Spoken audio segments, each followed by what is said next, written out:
Okay, there's more light outside, but I don't feel like that helped us at all because it's still terrible light. I have a cross on my forehead because it's Ash Wednesday, which means that it's the start of Lent, and we have to eat fish on Fridays. I don't.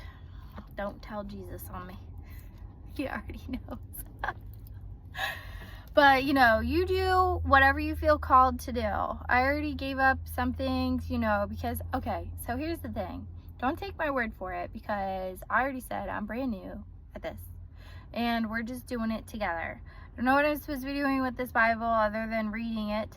And I've been going to church and stuff like that, and it's great, and I've kind of sort of been doing that my like whole life. So if somebody's just like, oh, she's a whole lie, she's definitely a Christian, yes I am, yeah, duh. And it's just like, but I wasn't really like paying attention. I was just kind of here just doing it because my family said go to church and stay with God and do things with Jesus. And I was just like, okay, that's fine, you know, it's easy, no big deal. And then we all have our journeys to the finish line. So mine took some hard lefts, some hard rights, and some curves in between, uphill, downhill, you know, the usual. But here we are, trying to figure out how to read the Bible for the first time. I did the dropping thing earlier and it opened to Psalm that I had already read. And so I was just like, maybe we needed to hear that again. But now I can't find it.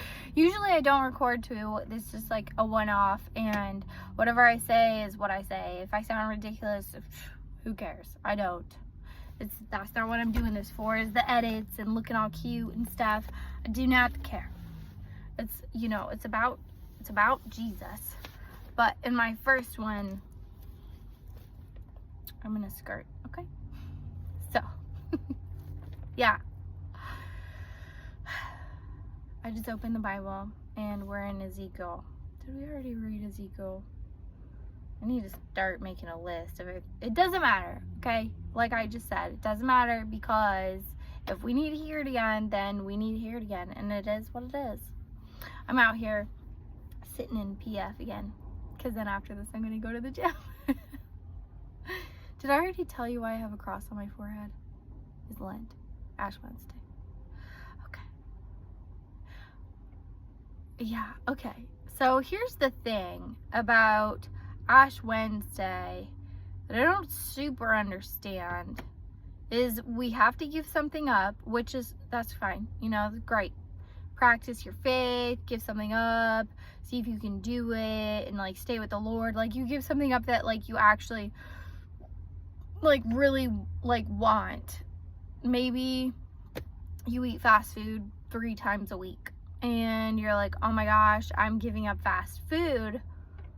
That's gonna be hard because if you eat it 3 times a week, you got used to that, that's a routine, etc., you know, and then all of a sudden you're just over here you just cold turkey for 6 weeks. But I feel like the association with giving something up is correlated to Jesus's walk in the desert when the devil was tempting him for 40 days, but I could be wrong, so don't quote me on that. And so that's what I don't understand, how that relates to Jesus dying on the cross and being risen again at Easter. It's fine. Fine though, not everything has to make sense, and there's nothing wrong with practicing your faith at designated times of the year, okay? So we're doing it. We're gonna practice out here. All right, so we're in Ezekiel 40, chapter 40, right? Ezekiel. That was a weird way for me to say that. Ezekiel. Okay. All right, chapter 40.